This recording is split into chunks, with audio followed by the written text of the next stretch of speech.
जरा ये वीडियो देखिएगा। सवाल मैं आपसे पूछना चाहता हूं कि मुसलमान जाहिर बात है अपनी मिल्लत के रहबर रहनुमाओं से, लीडरों से या उलमा से तवक्कुल रखते हैं कि इस नाजुक सूरत हाल में वो भी कोई आलम एहतजाज बुलंद करें, कम से कम हमदर्दी के दो कलमात कहें। अगर अमेरिका मिसाल के तौर पे वहां पर कब्जे की बात करता है या जाने की बात करता है, तो इस पर आपका दो टोक मौक़िफ़ क्या होगा? क्या आप इसकी मुखालफत करेंगे, हिमायत करेंगे, खामोश रहना पसंद करेंगे, क्या करेंगे? मेरी हिमायत करने से क्या होगा और मेरी मुखालफत करने से क्या होगा और मेरे मजम्मत के अल्फाज से क्या होगा, वाकया हो जाएगा। अस्सलाम वालेकुम, मैं हूं कैसर अहमद राजा। उम्मीद है आपकी तबीयत बिल्कुल ठीक होगी। बात हो रही थी यहाँ पे फ़लस्तीन के सियाक़ो सबाक में, जहाँ पे गांधी साहब ये फरमा रहे हैं कि मेरी मजम्मत करने से क्या होगा। वेल, आपके अंदर का एक अच्छा इंसान सामने आएगा। दुनिया को जो आप यकीन दिलाने की कोशिश करते हैं कि आप एक बड़े तहम्मुल वाले, बड़े एक बुर्दबार किस्म के आदमी हैं, दुनिया को ये पता चलेगा कि वाक़ई ही ऐसा है। जहाँ पे कत्ल खून हो रहा है, जहाँ पे बच्चों की लाशें हम देखते हैं कि बॉम्ब्स के साथ जैसे ईंटें हवा में उड़ रही होती हैं, इमारतों की इस तरह से उनके जिस्म के टुकड़े उड़ रहे हैं, तो आपकी मजम्मत करने से क्या होगा? पता चलेगा कि आपको इस चीज़ का अफ़सोस हुआ है। शुडन्ट बी वेरी हार्ड, बहुत मुश्किल चीज़ नहीं है। और अब तो आपके जो सामने आपके मेज़बान हैं, आपके शागिर्द हैं, वो भी आपसे पूछ रहे हैं कि अमेरिका वहाँ पे जाना चाहता है। कम से कम आप अमेरिका में बैठे हुए अमेरिका से ही वफ़ा कर सकते हैं, ये कहते हुए कि एक अमरीकी को इसराइल की जंग में क्यों जाना चाहिए? उसका खून क्यों वहाँ पे बहे? क्यों? लेकिन इश्यू ये नहीं है। इश्यू ये है कि रैंड कॉर्पोरेशन को जो लोग चाहिए थे, वो स्पाइनलेस तबका जो मुसलमानों के अंदर घुसकर उनको भी स्पाइनलेस करे, उसकी एक रिक्वायरमेंट है और वो आप पूरी कर रहे हैं। लेकिन बात यहाँ ख़त्म नहीं होती। सुनते हैं मौसूफ ने इससे आगे क्या फरमाया। अभी तो आप देखिए इराक में क्या सूरत हुई है, शाम में भी क्या सूरत हुई है। तो ये जो कुछ है इसको संभालिए। लीबिया में क्या हो चुका हुआ है इसको संभालिए। यहाँ जो कुछ होना है उस पर आप कुट सकते हैं, दुख का इजहार कर सकते हैं, जरूर करें, लेकिन हासिल क्या होना है कुछ हासिल नहीं हो सकता। सूरत हाल ही ऐसी है, यानी आप कुछ नहीं कर सकते। क्यों नहीं कर सकते?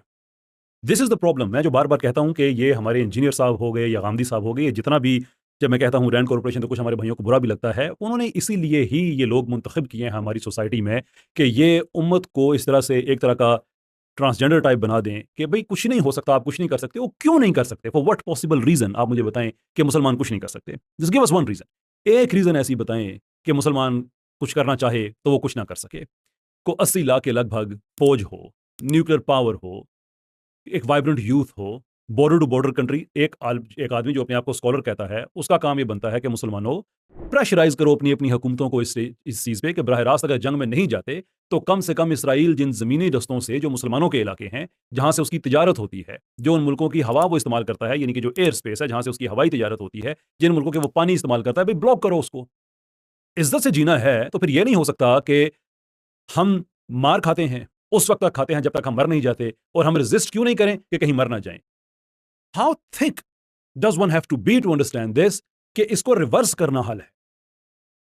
मार खाते-खाते मर जाना हल नहीं है। इसलिए मैं ये जो आरसीएम तबका है, इससे मैं तंग हूँ, एंड आई बिलीव कि ये हमारे अंदर सबसे बड़ा वायरस है कि स्कॉलर साहब फरमा रहे हैं आप कुछ नहीं कर सकते, इसलिए कि वो चाहते हैं, आरसीएम, रैंड कॉर्पोरेशन, वो चाहते हैं कि मुसलमानों के अंदर ये ख्याल आ जाए कि कुछ नहीं हो सकता। इसराइल की इकोनॉमी की जो हालत है, हालांकि उन्होंने एक रिवर्सल का दिया, हालांकि हो नहीं सकता एक मुल्क हालत जंग में और उसकी इकोनॉमी बेहतर होना शुरू हो जाए, क्योंकि पिछले साल जितना उसको नुकसान हुआ है, बड़ी बड़ी प्रो इसराइली कंपनीज, अभी तुर्की में भी एक KFC के वो ठप हो गया, सुनने में आया है, मलेशिया में और किसी जगह पे हुआ कि वो सारे का सारा ठप होता जा रहा है। इकोनॉमी इसराइल की उस जगह पे गई हुई है कि याहू फाइनेंस वाले रिपोर्ट कर रहे हैं कि वो मल्टीपल महाजों पे जंग अफोर्ड नहीं कर सकता। मुसलमानों ने सिर्फ एक काम करना है। वो ये पूछ रहे हैं ना कुछ नहीं कर सकते, मैं बताता हूँ क्या क्या कर सकते हैं। सिर्फ इसराइल की तिजारत रोक दें, सिर्फ दैट्स इट। कि जब तक गजा से ब्लॉकेड, पहली हमारी शर्त है, जब तक वो ब्लॉकेड नहीं उठता, जब तक वहां पे खाना पीना अंदर नहीं जाता, तब तक इसराइल की भी कोई तिजारत नहीं होगी। ना अमेरिका की इमदाद वहां पे पहुंचेगी, ना इसराइल का कोई तिजारत है वो कहीं किसी और मुल्क के साथ होगी। We will make sure of it. क्यों नहीं हो सकता भाई? आपका क्या ख्याल है, अमेरिका क्या करेगा? मार देगा। और अमेरिका के अंदर जो लोग बैठे हुए हैं, उनको साथ लॉबिंग करना, उनमें एक सेंस डेवलप करना कि अमेरिकन फौजी को इसराइल की जंग में नहीं मरना चाहिए। ट्रंप डीस्केलिंग की बात करता है तो डीस्केल करे। वो कहता है दूसरे मुल्कों से हमारा क्या लेना देना है, तो इसराइल से उसका क्या लेना देना है?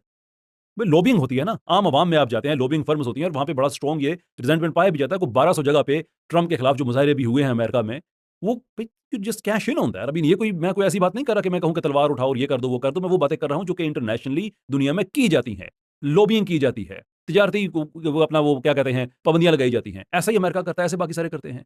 और आखिरकार जो डर है, शेख वरा मुझे अच्छा नहीं लगता, बड़ा दहशतगर्द आदमी था, लेकिन एक बात उसने बड़ी जबरदस्त कही थी कि मैंने कब्रिस्तान में उन लोगों की भी कब्रें देखी हैं जो इस वजह से नहीं उठे कि कहीं मर ना जाएं। तो मरना तो वैसे ही है ना।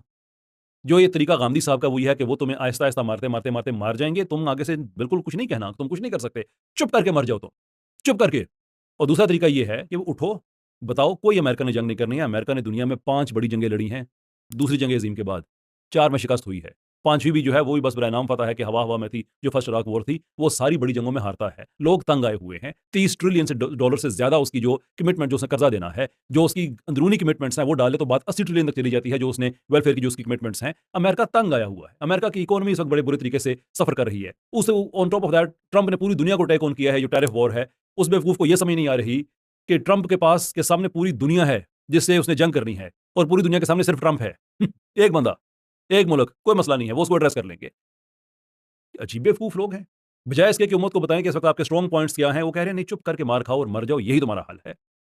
बात इससे भी आगे है, सुने वो भी। सादा सी बात है, इस वक्त ये वाकया हो गया। ये वाकया असल में पहली जंग अजीम के बाद ही हो गया था। अब उसमें कुछ ज्यादा मैसर था, अब वो भी मैसर नहीं। उस वक्त दो रियासती नज्म की कुछ उम्मीद बांधी जा सकती थी, अब वो भी आहिस्ता आहिस्ता खत्म हो रही है। बुनियादी तौर पे ये वही बात है जो हमारा वो जेल में बैठा हुआ दानश्वर कह रहा होता है कि तुम्हारे पास एक पार्टीशन प्लान था, वो भी खो दिया तुमने। और पहली जंग अजीम के बाद, हाँ पहली जंग अजीम के बाद ये हुआ था। पहली जंग अजीम के बाद उस तरह से नहीं हुआ था जिस तरह से गांधी साहब फरमा रहे हैं। ये तारीख में से भी इतने नाबलद होंगे, मुझे इसका अंदाजा नहीं हो था कि पहली जंग अजीम के फौरन बाद नहीं, ये 1920-1922 में जो ब्रिटिश मैंडेट, जो मेरा जो लीग ऑफ नेशन कोलैप्स होती है, उसके बाद फिर वहाँ पे आहिस्ता आहिस्ता वहाँ पे इसराइल बनाने की बात एज सच ये नहीं हो रही है कि हमने यहाँ पे इसराइल बना दिया है, बल्कि यहाँ पे हमने आबाद करना है सहूनियों को, ज़ायनिस्ट्स, उनको आबाद करना है। 1930s तक जो स्पीचेस थी वो ये थी कि यहाँ पे एक अरब पैलेस्टाइन होना चाहिए या ज्यूइश पैलेस्टाइन होना चाहिए। वो उसको फ़लस्तीन ही कहते थे। ये तो उसके बाद में जाके फिर 1948 में जब जुल्म और 7.5 लाख फ़लस्तीनियों को निकाला गया, और उस वक्त हमारे दानश्वरों का ख्याल है कि पार्टीशन प्लान मान लेना चाहिए था। भाई क्यों मान लेना चाहिए था?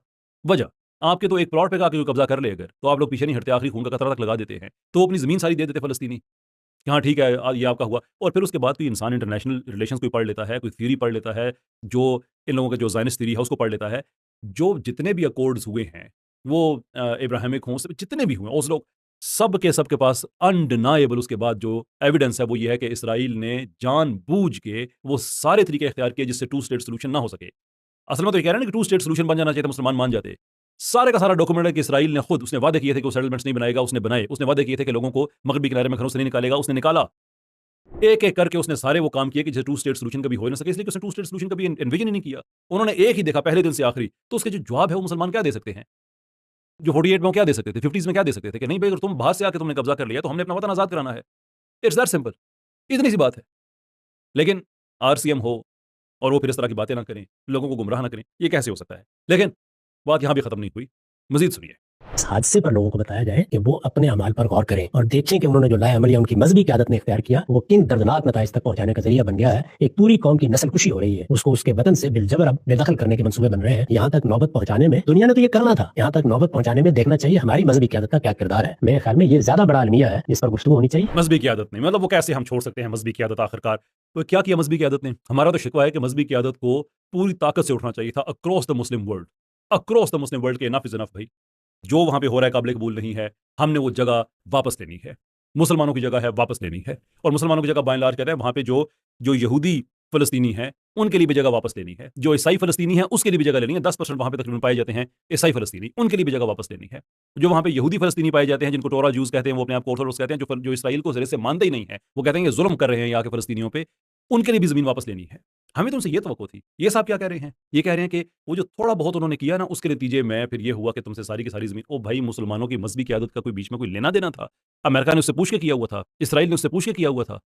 तो कॉमन सेंस होता है ना बंदे में। ये साहब ये फरमा रहे हैं कि मुसलमानों को पहले दिन से भी आगे बिल्कुल लेट जाना चाहिए था। अगर किसी ने कोई फतवा दे भी दिया है ना कि उठो जद्दोजहद करो, उठो कोशिश करो, तो उसने भी गलत किया है। क्यों? इसलिए कि अमेरिका बहादुर, बरतानिया बहादुर, इसराइल बहादुर, ये गुलाम इब्ने गुलाम ट्रांसजेंडर इस किस्म के मुसलमान, इनको क्या लगे इन चीज़ों से? इनके लिए तो सिर्फ एक सिंपल सी चीज़ है कि जो तुम्हारे साथ किया जा रहा है वो बिल्कुल ठीक किया जा रहा है। चुप करके मार खाओ, अगर रेजिस्ट किया तो और मार पड़ेगी। तो दो ही ऑप्शन है कि चीख के मरो या आराम से मरो। और वी से कि अगर मरना ही है तो चीख के क्यों नहीं, फिर why not? For what possible reason कि इंसान आगे से चुप कर जाए। ये आपके सामने बातें रखनी थी कि इस तरह का जितना भी आरसीएम ट्रांसजेंडरिज्म पाया जा रहा है मुसलमानों में, वो जेल में हो या अमेरिका में हो, जहां पे भी है, be mindful of these people. ये आप लोगों के असल दुश्मन हैं, इनको खुद से दूर रखें जितना आप रख सकते हैं। इनका एक ही मिशन है और वो ये है कि आपके अंदर जितनी भी जैसे ये खुद बेवफा हैं, इनका मिशन है कि ऐसे आप लोग भी बेवफा हों, हम भी बेवफा हों, ऐसे हम लोग बुज़दिल हों। लेकिन हकीकत ये है कि हशर के दिन पता है कि झंडे लगेंगे, बेवफाओं के भी लगेंगे, वफादारों के भी लगेंगे। शर्म आनी चाहिए गांधी साहब आपको। किस झंडे का इंतखाब किया है आपने अपने लिए और किस झंडे के नीचे लेके जाना चाह रहे हैं बाकी उम्मत को आप?